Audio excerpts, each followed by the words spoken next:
Hello, hello. It's me introducing this time. Welcome to Beyond the Buy Box. I'm here with Matthew today. Hello. And It's a yeah, bit weird, isn't it? Matthew, It's weird introducing it. It's weird. gotta get used to it, right? Gotta get used to it. Uh, so Matthew, how you doing? I think. Yeah, I'm not too bad. How are you? Yeah, I'm all right. I'm all right. Back in England in a week's time. Um, so just gonna enjoy the last sort of week of sun for a bit. But yeah, back to England. Hopefully the weather's better in April in England, so I can play some golf and actually, Ooh. you know, go outside where it's not raining. But yeah, Lisbon coming to an end. It's been all right. I don't know. A lot of people, oh, sorry, a lot of people recommend it as sort of a hotspot for digital nomad Yeah. places, but I'm a bit on the fence for it. It's compare it to sort of Thailand and Mexico City. I just don't think it even touches the surface of those places. Lisbon's all sort of high buildings, so you don't get much sun. All the roads are close together. It's a bit dirty, so it's not like the best place to sort of base yourself, I'd say. Yeah. The food and drink, and what I've learned is, the food and drink is really good here, but that's actually being somewhere where the food and drink is so good is actually problematic to actual day-to-day lifestyle, and you just end up eating and drinking like you're on holiday every day. I So can imagine. And it's quite cheap, isn't it? Like food eaten out in Portugal, Spain, Italy as well is generally a lot cheaper than the UK. Yeah, it's definitely cheaper than UK. It's the rent that is the expensive part in Portugal and Lisbon. It's the third most expensive place in the world if you're looking at wages to rent on that sort of relative scale. So the only two cities that beat Lisbon are Hong Kong and New York in terms of how expensive it is. So the locals really hate people who come into to Lisbon and rent up all the apartments here because they're just so overpriced for what the actual average wage is in Portugal. So rent is really expensive, food's pretty good. Ubers and taxis are super cheap here because obviously the minimum wage is so low. So it's a bit of a problem country, if that makes sense, because they're so reliant on tourism. Like they're sort of immigrants in their own country, if that makes sense. They're the ones living on the outside in the bad places, and they can't afford to live in their major city because the wages are not good enough in Lisbon. So all the top talent work for foreign countries. It's a tough situation where our country just all based off tourism. But yeah, I don't think me and Jess, my partner, were looking for a base, and Lisbon. I just don't think it's the one. Which I think is like you always see this sort of green side of my lifestyle of traveling and stuff like that. But I think there's always negatives that come with it that aren't really discussed as much, and that is sort of I think finding a base. You and Natalie both have a base. That's your home. You go back to it. You have your houses, your dog, and your kids. So for me and my partner, it's always just like we're really going for a bit of a struggle now. Of like, where can we find a base, sort of in Europe, good weather year round. England's good, but the weather and my partner's not English, so she's just a bit on the fence on that. So it's actually a hidden struggle of I think this sort of lifestyle that I don't think many people talk about. Yeah. Yeah, it's interesting, isn't it? Like, yeah, we travel, but we always come back home, if that makes sense. We like to do a lot of like short trips. We like to be quite sporadic, spontaneous.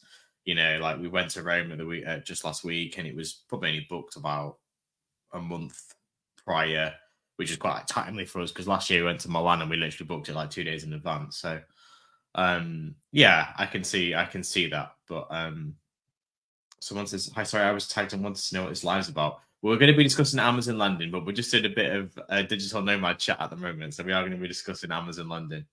Yeah, so we've got a good base where we are, and I think it's geographically well located. Certainly from a UK business perspective, it's literally in the northwest, so it's pretty much anywhere in the UK in a couple of hours. So that's good, but definitely craving some warmer weather. It's a struggle up here and wet. Yeah, that's the problem, right? England's such a good place, as in it's got a lot of it's the countryside is beautiful, has a lot of things to do. Running businesses is really good there. You got London and stuff like that, but just the weather just lets it completely down. Yeah. It's a shame, really. um, so yeah, sort of digital nomad. I don't know. We're not going to talk about digital nomading for this whole time, but I thought I'd give a sort of quick update as I spent 5 months back in the UK, sort of replacing my management team. I now have a good management team in place, which was a challenge, but I've found the right person now.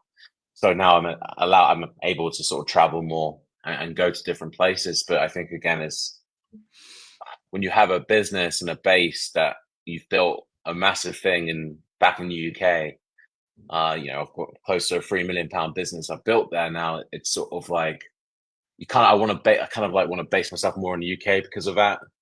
But I also at the same time really love warmer climates and better weather and traveling. And I really enjoyed sort of Mexico City, and I love Thailand. The problem with Mexico City is it's the time zone, right? If you've got a UK business, it's close to impossible to work with a Filipino offshore team and a UK team as well, and just makes everything a little bit more problematic. Even though it's such a cool, fun place, it's just it makes business so much more difficult. And Thailand's great as well, but basing yourself out for a year in Thailand, it's like it's more of a holiday destination, I'd say, for a few months where you go get a bit of sun and stuff like that. So yeah, we're trying to find that sort of base. I think the thing of Portugal is it's such a holiday destination, right? It's all fueled by beach, great wine and great food, and it's just not. I don't know. You don't feel like you're in business mode when you're here. So yeah, that's sort of one of the struggles. I don't know who's traveled in the comments, and I start saying hi to the people. That's I was leading today, but I need to start saying hello to everyone. But if you are digital nomading or traveling around and now struggle to find sort of your base or lost touch of your base, then give me a shout.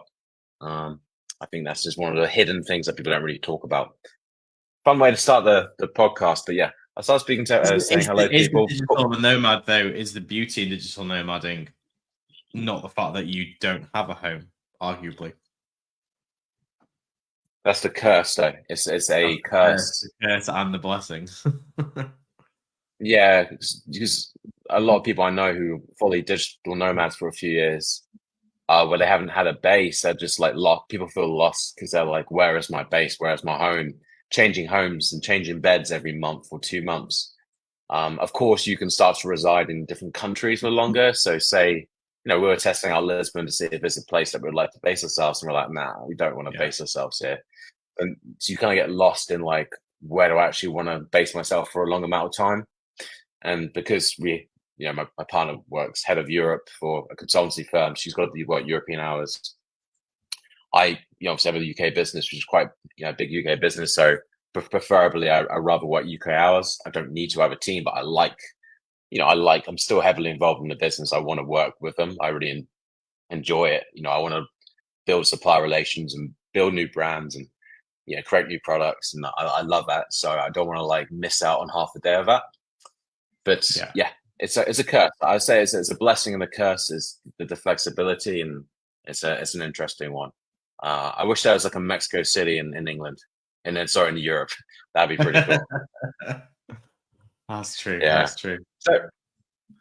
So just to say hello to everyone. Paul's joined us. We've got Jay's say good afternoon, guys. Scott saying afternoon. Can't stay. I'm at work, but have a good one. Got to get that grind on. Why don't you put your earphones on and listen in the background, hey, while you're packing some boxes or some of those mystery boxes you're doing now, Scott. So Mina said, sorry, I didn't know what this live is about. So just a little introduction, a little update on my side on digital nomading. We're going to go into Amazon lending today. We're going to go a little bit into the American placement fees, the low inventory fees. We're going to talk about a bunch of different things like that. But as me and Matt usually do, we just sort of go into our little thing for 50 minutes and start to go on to the actual topic. But, you know, it's all related to business and Amazon. So you're always in for a treat with us. Sydney says hello. Well, she put an emoji. Couldn't type it out. Too busy moderating, so she could just give us a wave. Luke has said, I get that feeling a lot. Where do I belong? Yeah, it's tough. So Luke, I think you're still in Eastern Europe, right? So Lithuania was Luke. I know Matt, it's Lithuania, right? Last time I spoke to Luke, he was in Lithuania, unless you've moved. Yeah. So yeah, I get it. Yeah, you got. I guess I don't know how long you've stayed out there for, Luke, but it must be close to 3 years now. It's been a very long time, almost since I've known Luke. Since I've known Luke, I think he's always been in Lithuania. So yeah, it must be quite a while. Must be becoming home now, actually. Yeah. So I mean, that's again a good place if you don't mind the cold weather. I think it's a great place. Internet connections are really good, and the rent is really cheap. I think that's good. I think he's got a relationship. But I was going to say it's good-looking people there. You know, no, he's you know, obviously he's got a relationship now. He's got a girlfriend. I believe, you know, I can't really say it anymore. But yeah, Scott is saying I'm warehouse nomading. So that is the feeling I had. I had that when I changed my management team. I was there every day for 4 months, rebuilding the management team. Unfortunately, as business owners, sometimes you got to, you know, put a different hat on in the business, right, Matt? And you got to be the player in the business. And, you know, as I think David Wilson said, you know, we are CFOs, chief firefighting officers. You know, half our job is putting out fires in a business, and you know, sometimes for us it's just can confirm. Yeah, so sometimes we've got to go put ourselves into positions we don't want to, but that comes with running a business where you are ultimately responsible, unless, you know, you get a CEO to run the whole thing, and that's their responsibility. But I mean, once we get to 10 figures, we'll start talking about CEOs. Sydney does another emoji. Cool. Luke says, still here, but always talking about where we should be. Yeah, we're 3 year and a half less as of now. Yeah. Year and a half left as of now. Yeah, it's such a tough one. I fully understand that. It's a really difficult one. It's interesting. It's always you know what they always say is like the grass is always greener on the other side. And I think when you have a base in, say, the UK, and you're looking at the weather, you look at people like myself and other people who travel, and they're like, oh, they're so lucky. They're traveling and in the sun 24/7. But, you know, it looks good, you know, on Instagram and on the surface. But there's always the other side of, you know, we don't have our mates here, don't have our family here. You don't have the weather. You don't have a base. You know, you're living in gambling on Airbnbs, or you get a long-term rental. You know, there is problems with all sides, and I just don't think, unless you base yourself and have a, you know, I'd love a warehouse in a sunny place. That would be the dream. But no, I think it's perfect. Pardeep says hi. Sydney says hi, I'm replanning using BeeStocked. That's great. There's going to be an update in the next tomorrow or the day after. That's going to fix some of those replan models. There's lots of big updates for BeeStocked that's going on.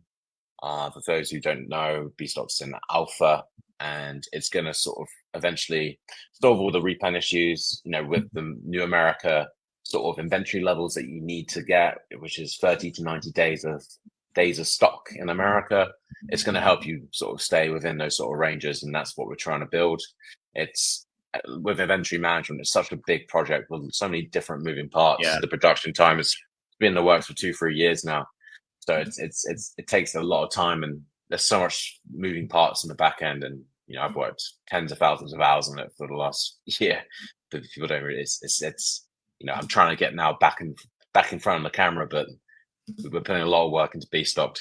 But yeah, we're you know, the ability to send purchase orders to suppliers and stuff like that is getting added soon. There's a lot of different changes going to happen, which are going to be good. But I'm glad to see you're using it, testing it, helping us. Just thank you for everyone who's testing it out.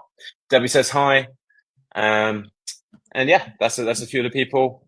Let's get on to the questions. We did miss a question. It's a nice lead into today's topic. Thanks, Scott.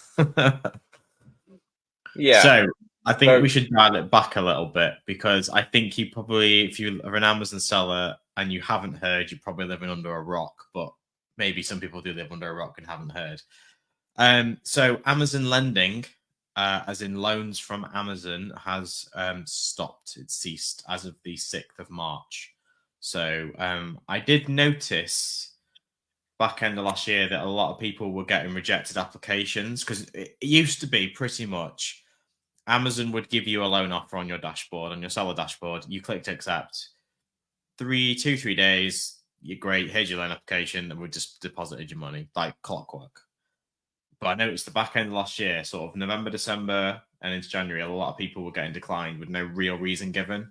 Just, you don't meet our criteria, but without saying what the criteria was, or if there was any opportunity to appeal the decision or to provide information. So I did have a bit of a feeling that Amazon lending was. I didn't think it would cease, but I thought they'd tightened up the criteria. But it looks like it has now ceased. So Scott's question is, what percentage of sellers do we think will give up now Amazon lending has stopped and the ghost companies can't continue? ooh, let's just leave it on for a bit. I think it's just a deep question. What percentage of sellers do you think will give up now Amazon lending has stopped? Well, I mean, so the APR is for Amazon lending is 12 to 13%. The other easy options are usually a percentage of your sales, right, Matt? So like sellers FFI, paying it's usually a percentage of your sale. So I think the APRs work out between 15 to 20%, right? On those sort of things. On the other sort of options. Obviously, you can still go the high street lending and stuff like that, but usually you need about 3 years of business accounts to get high street lending, and, show profitability and strong business. In my experience, high street lending is fairly easy to obtain up to about 25,000. And then there seems to be a bit of a line where from my experience, it seems to be a bit of a grey area where you can get a loan with your bank, probably sort of 25, 30K fairly easily. I think most people would be able to get that. And then there's a massive gap. And then they start offering loans at like millions and millions of pounds to those exclusive clients. There seems to be a massive gap in the middle from a high street lending point of view. Like, they quite happily give you a 25K overdraft. Like, sometimes you don't even. I have a 25K overdraft, and I don't think we even applied for it. I think we got offered it as part of the opening of the account. But anything more than that was, oh no, sorry, we don't want to lend you any more money. So yeah, there's definitely a bit of a gap in the middle for the high street lenders. Yeah. So I think people need to be a bit more creative. If you're losing out on 3-4%, it's a lot. Where you're going to have to start turning on your inventory around more. We'll get onto that on tonight's Hive class, where we're going to talk a bit more about this and how to mitigate it. But obviously, we're doing another session tonight. Obviously, join the Hive if you haven't joined the Hive, because we're going to start discussing all our sort of strategies for that. But I don't think it's going to be an end of businesses. I think people's profits are obviously going to decrease because lending has got more expensive. I think there's other options that people, if they need the money, I'm hoping maybe it make businesses less risky, because they won't take these crazy high loans that are being offered to them because it's not in their face. So long term, it might actually be good for Amazon sellers, because there's always a tendency to create. Sorry, the AirPods wants to pull out for some reason.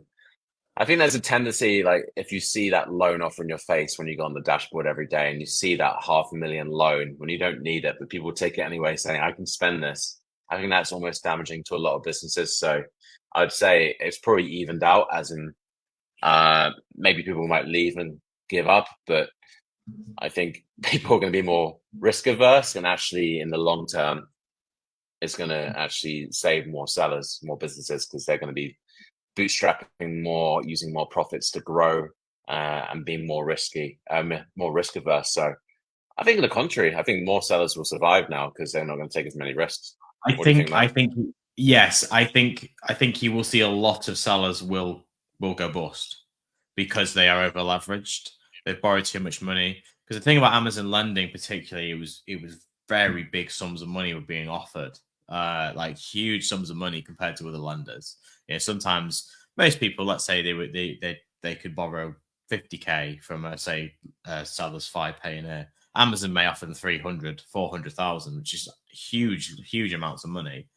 And I think the problem with these amounts of money is that they were big so that you could do something with it and you genuinely could grow your business with it. The problem with like 50k is unless you've got a specific purchase in mind, you invest in equipment, you've got a particular deal you want to close, it doesn't really make that much difference to your business in terms of the staffing ratios. It maybe can make your business more profitable because you can buy more stock. It doesn't make that much difference. But when Amazon effectively injected sort of 300,000-400,000 into your business, that then really changed the game, because then people could 5 or 6 extra purchases. They then needed more staff.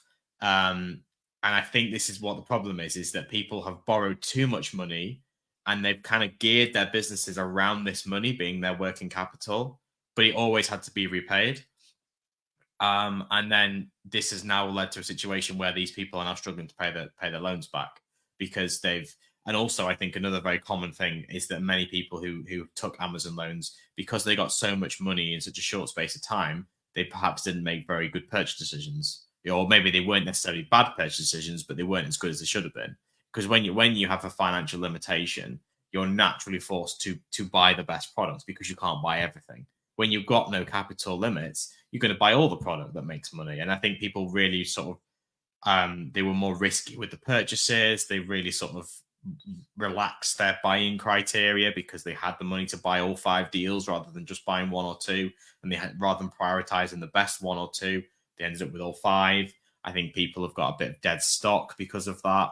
So I think it's a very interesting topic. And I think a lot of people, like you say, longer term, I think it's going to be better for those that survive because they'll build more solid businesses, more structural businesses. They'll be looking at ways to make more money and more profit without debt. And they probably might actually be more profitable because they're not paying all this money in interest.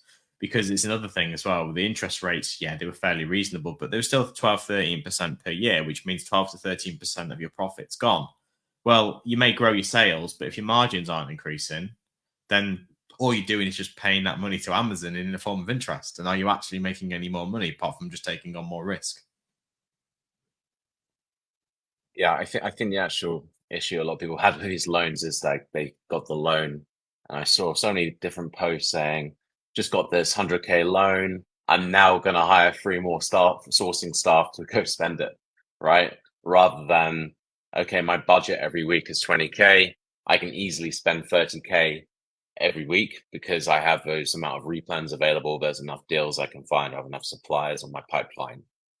And then taking, instead of being what's smart, and it's the way I did it, by the way, is being like, all right, cool, I'm going to slowly increase my lending and leverage amount from about 20k to 25k or 30k, and slowly increase because I knew I had that spend every week that 10k I wasn't spending, so I can instantly utilize it. I was safe, but yeah, I think what the risky thing people had was they saw that golden amount. They were like, Jesus, £200,000. Let's just grab it while it's hot. I've got 30 days. It's going to expire. I might not get it again. You know what? I'm just going to hire 10 sourcing VAs and spend this 200,000. And if I spend 200, if I get a £200,000 loan, then that's, I can turn that around 6 times a year, and that's a £2 million business, and I can make 400,000 this year. And they probably think in those sort of ways and think of like the upside rather than, oh, actually, I'm going to get this loan of £200,000. I can't spend this straight away because I haven't got enough suppliers in my pipeline. I haven't got enough deals in my pipeline. I haven't got enough replans that I know I can buy again to actually utilize that. And what happens is they will start to spend it all in about 3 months. And by the time that 3 months comes where they've managed to spend it, that £200,000 loan's now gone down to 150,000. So it's sort of, and they've already paid, X amount in interest. So I think that was always the damaging thing about loans. And I think a lot of experienced business owners made those decisions. And I think now that it's not in your face as a sort of temptation, it's going to be a lot safer environment now. It's so easy. Yeah. Like people are like, oh, here's $500,000. It's just like, oh, I can get a £10 million business now, 8-figure business with that loan. It's so easy just to see that and be like, oh, this is going to turn my life around. I'm going to take this, and things are going to look Yes, up. I actually think the way they did it was a little bit manipulative. In terms of the way, like you say, the way they worded it, you're pre-approved. It only lasts for 30 days. Here, you can borrow up to this amount. When any other lender, you go to them and you say, they say how much you want, and they say yes or no, or let's say you go, I want 100K, because there's another thing.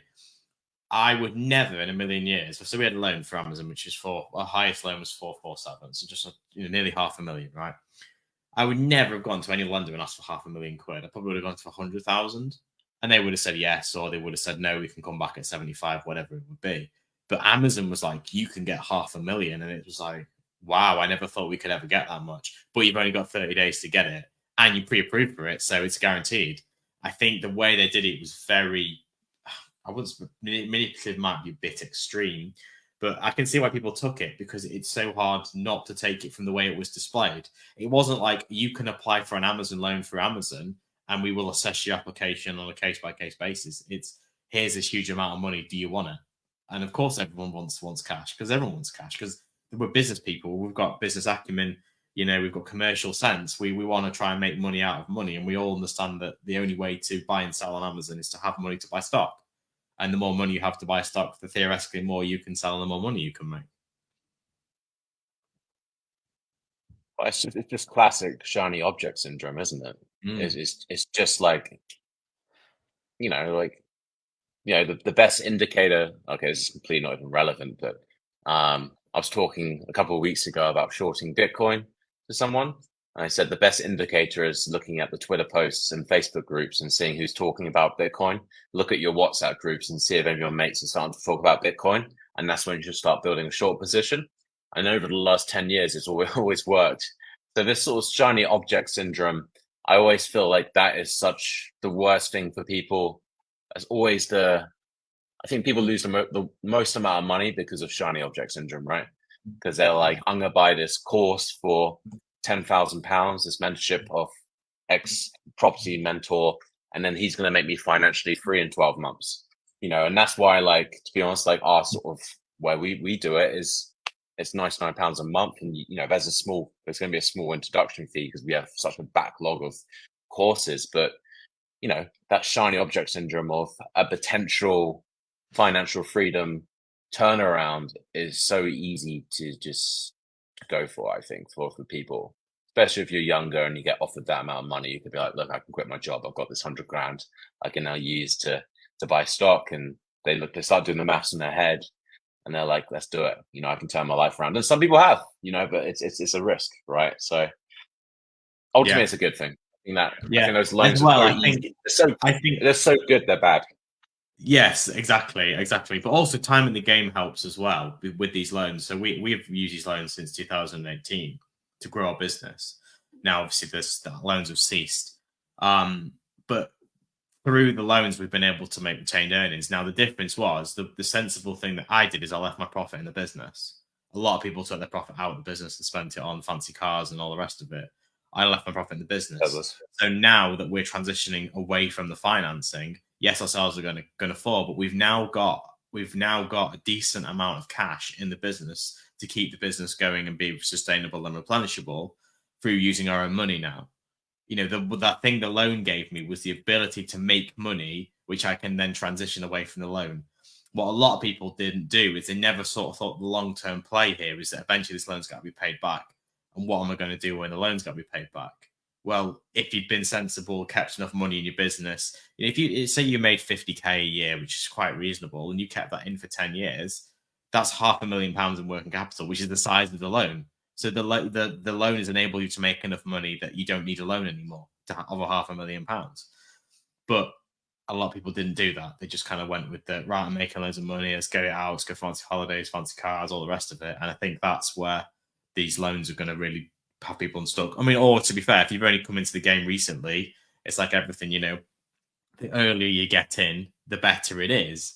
If you only come into Amazon recently and you started taking big loans, then of course you probably have not had the opportunity to build up that profitability to transition away from the loans. So it's going to be a struggle for a lot of people. I think a lot of businesses will be, I think a lot. I don't know if it will kill businesses. I think it will shrink businesses. I think a lot of businesses will be smaller. I think you will see less seven-figure sellers now, and the ones that are seven figures are genuinely impressive. Not to say seven-figure sellers aren't impressive, but if someone's done seven figures without £500,000 Amazon loan, that's more impressive. And I think that's what we're going to start seeing. We're going to see more six-figure sellers running smaller businesses with maybe less staff and fewer of the bigger sellers, because they won't have the capital to invest quite so quickly and easily. Yeah.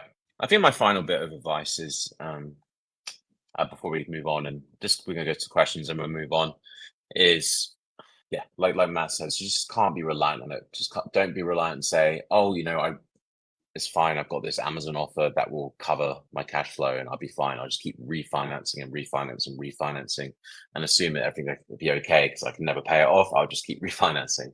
I just don't think you should ever assume that's the case, because, and I think every time you make a big business decision, always just look through how it's going to affect your cash flow as well.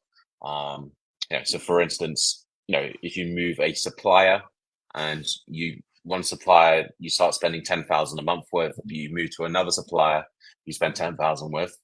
Supplier A has 60-day credit terms, and supplier B, you got to pay a back payment straight away. That's 60 days of £10,000 that you have to pay 2 months earlier, and it all adds up. So every business decision you make, just make sure you're considering the cash flow element of it, especially as now these easy loans start to sort of disappear. So I think that's something I've learned quite recently, actually, is the consideration of cash flow when you're moving to different suppliers, carriers, software providers, etc., etc. You always got to factor in those terms and how it affects your cash flow. I think that's what I want to address, and just be careful about.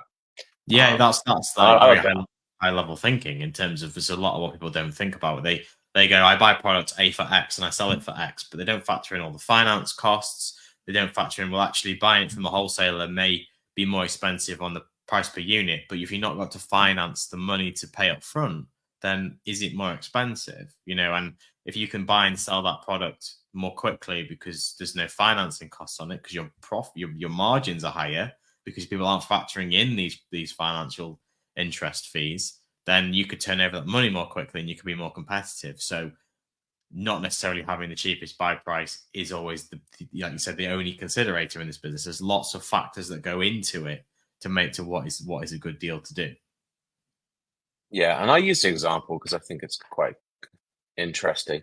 We recently moved to Every, as I've discussed to a lot of people, and we're saving about 7-8 grand in profit a month, which is insane. We're making, like, on the bottom line, we're probably saving 7-8K a month, which is great for the business.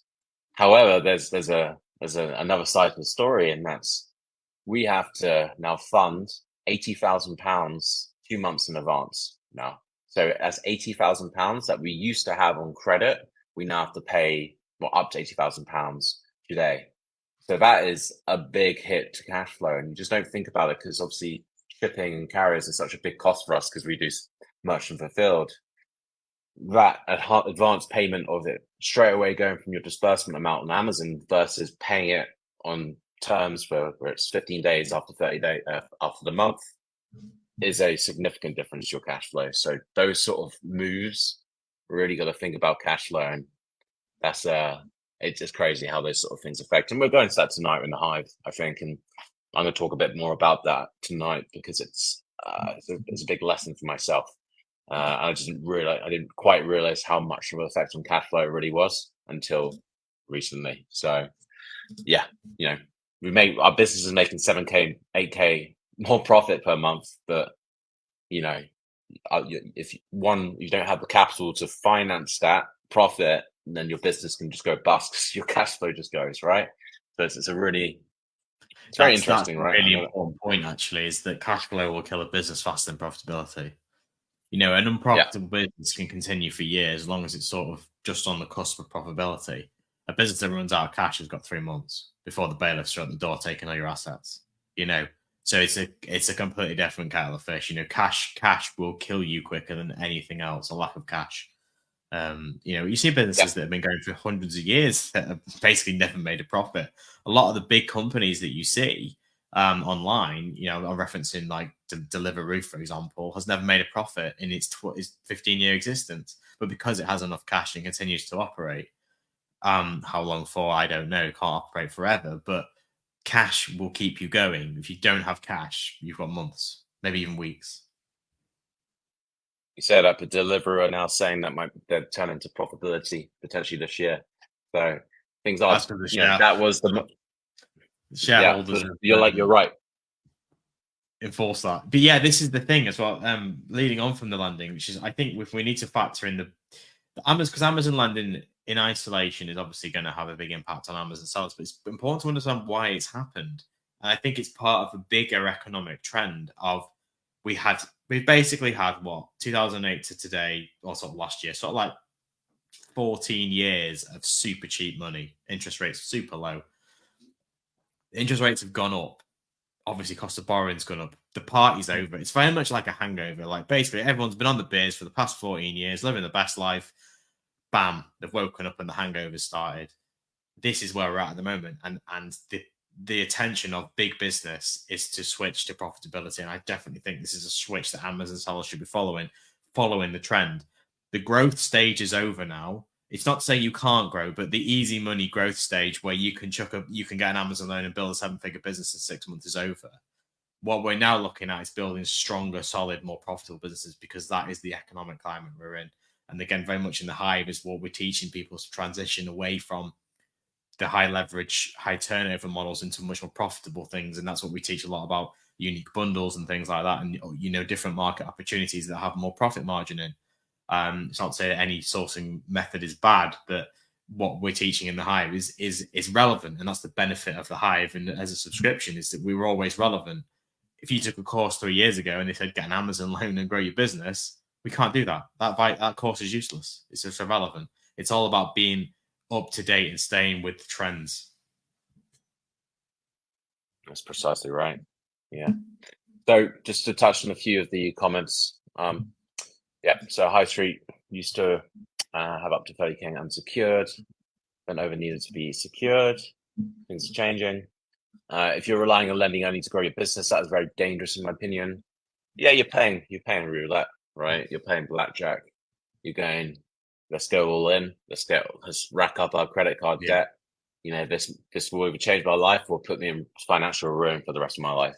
That's the jackpot you're paying, and the reality is that is the case. And during the pandemic, people are doing that because it was such good margins, and people have now changed their life because they've gambled essentially, not had businesses. They've gambled and they've got lucky from it, and maybe they're very, they've gambled. Obviously, it's a calculated gamble where they're good at selling Amazon and they understand products, and they've took massive risk and massive debt on to achieve their goals now, and they're in a good position now. But yeah, you're right. It's super dangerous.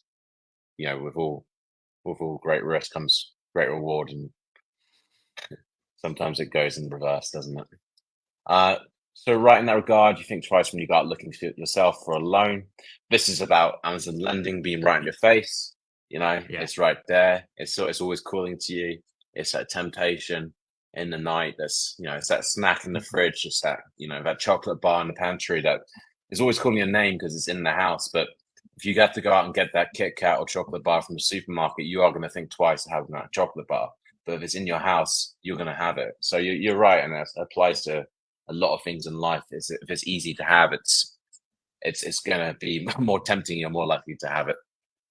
Alternative lending, lenders are growing. This is where Matt's been working a lot of alternative ones, and we're going to go into that tonight. But yeah, they are growing. I know like Tide are offering like through funding options and stuff like that. But again, that's more of Matt's ballpark that we're going to tonight. If you could turn over money quick and make good money, it was a good stepping stone. If Fast Track business was sure, Fast Track everyone's business if it was responsible. If that 100K was immediately could be spent and utilized, and I think it's good. If you didn't have the spend or the budget to spend 100, didn't have that pending purchase order of 100K, then again, you're not fully utilizing that straight away. And that was always the problem where, like Matt said, you have to start lowering your margin, start lowering your return on investment. You start buying shoes for 8% return on investment.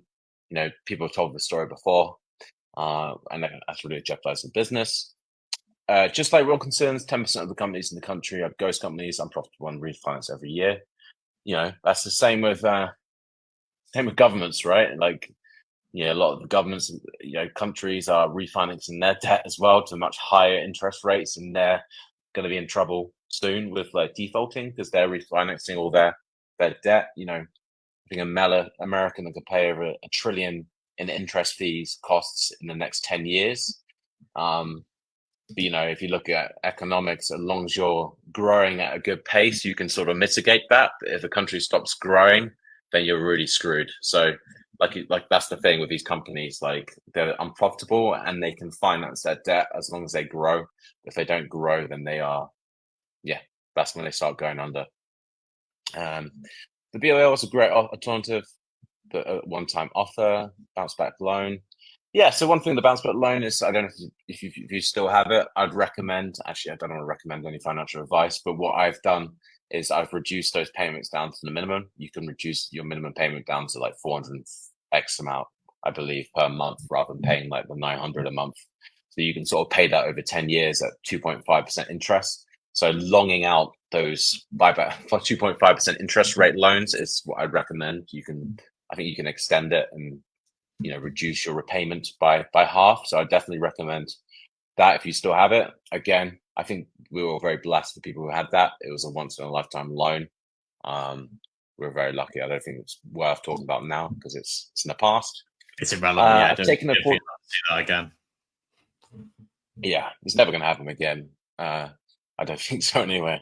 I've taken a £14,000 cash transfer from my credit card to grow, and I'm reducing that credit every month. My sales may not look as good as I carry on paying it off, but I'd rather play it safe. No, it's great. I think that's the move. Be sensible of it. That's the move. This is all about slow growth. You're reducing that debt, but in your books and your inventory levels are going up, right? And that's the main thing. Your retained earnings are increasing.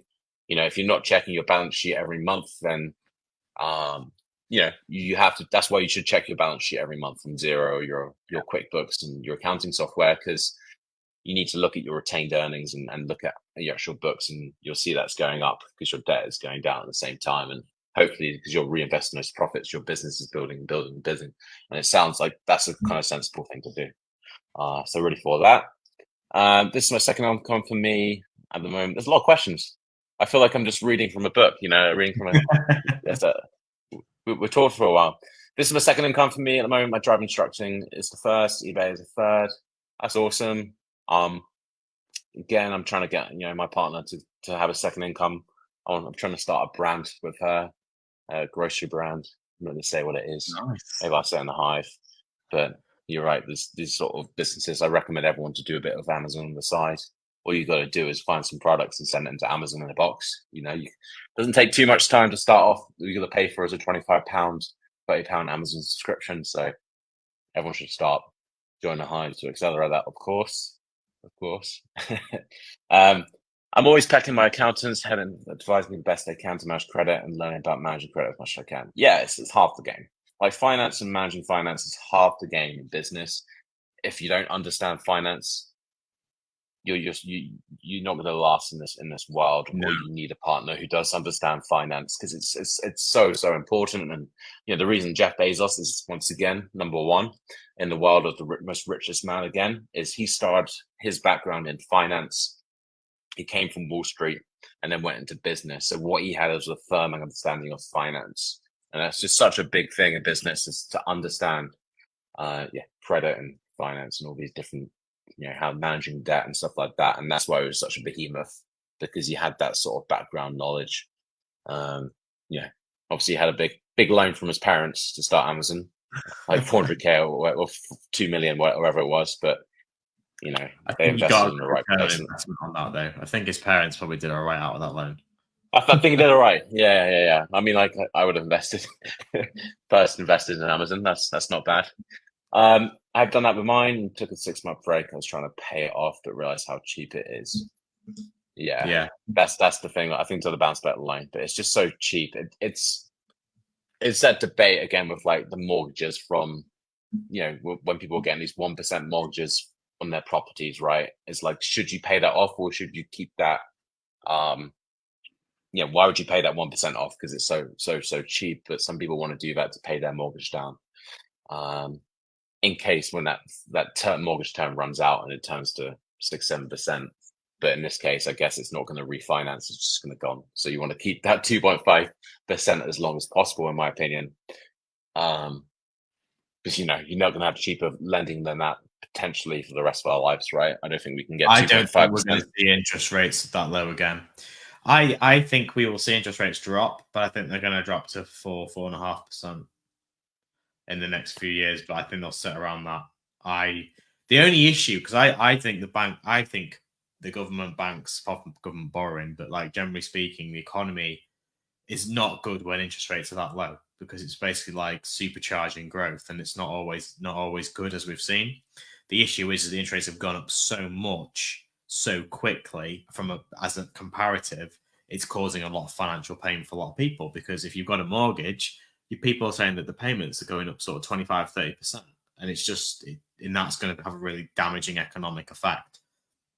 It's not like it's been brought up steadily over 5 years. It's not gone up sort of 0.5% a year over 5 years. It's gone up from like 1%, 0.25% to what we are, about 6% today, base rate.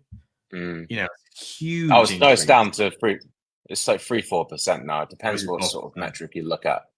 Yeah, it depends on, like, if you look at inflation, I think it's almost back down to normal now. It depends on what metric you look at.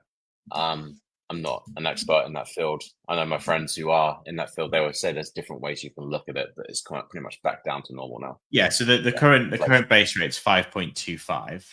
Okay. Just having a quick look. Where were we at? I think that's in looking at inflation. December 2021, the bank rate was 0.2%. So from December 2021 until December 2023, it's gone up from 0.02 to 5.25. That's a huge increase, absolutely astronomical increase.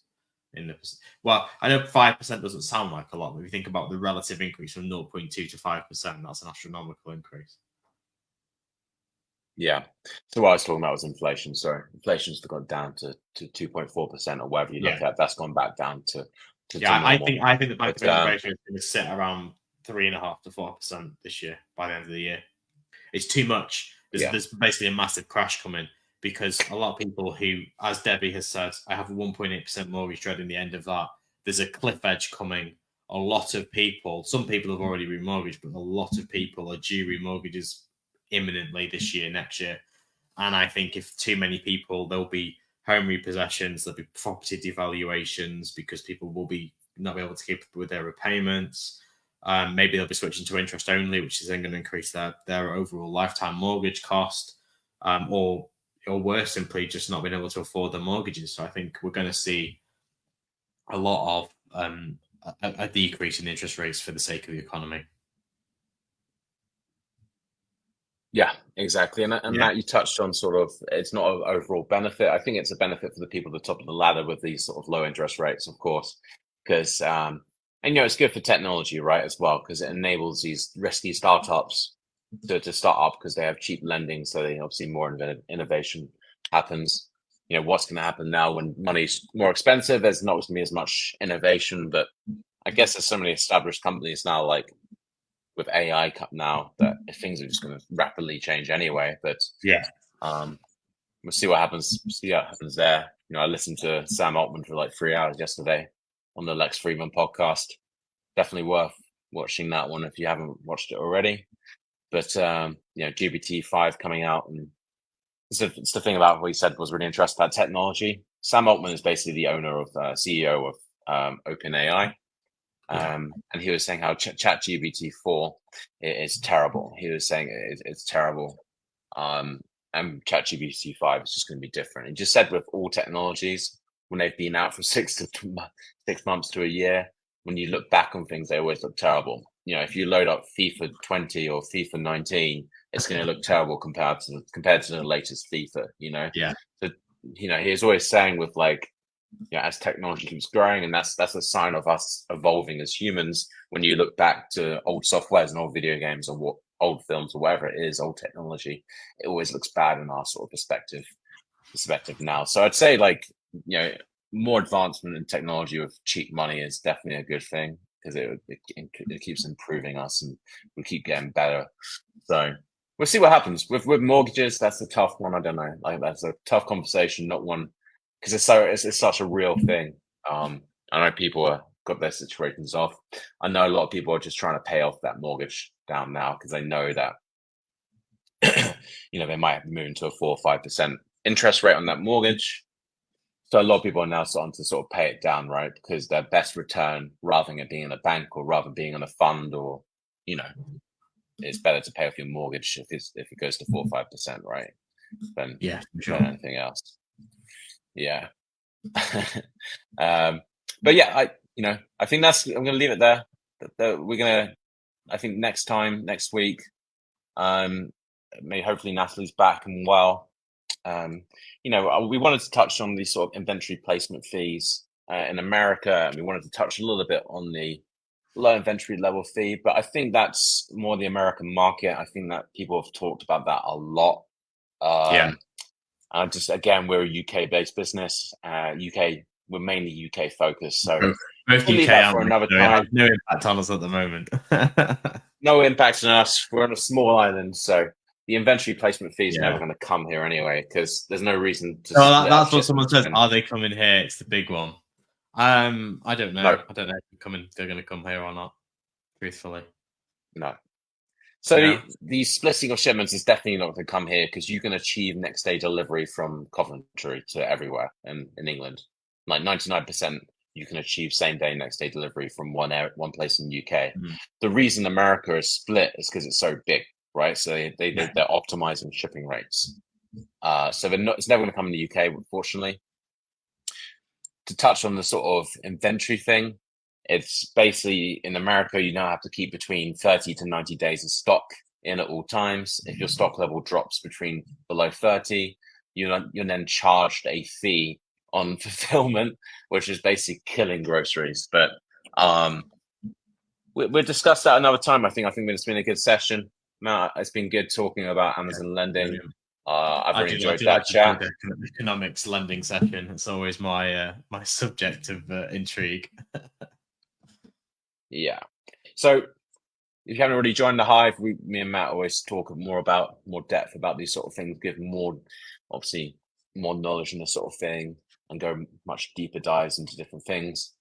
When Natalie's back, she's going to carry on the sort of profits thing, which she's now running, which is a big thing. So just to pitch, if you want to see more of us, then please join.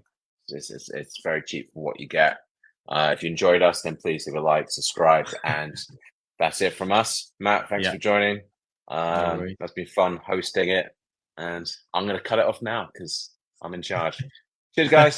Bye-bye.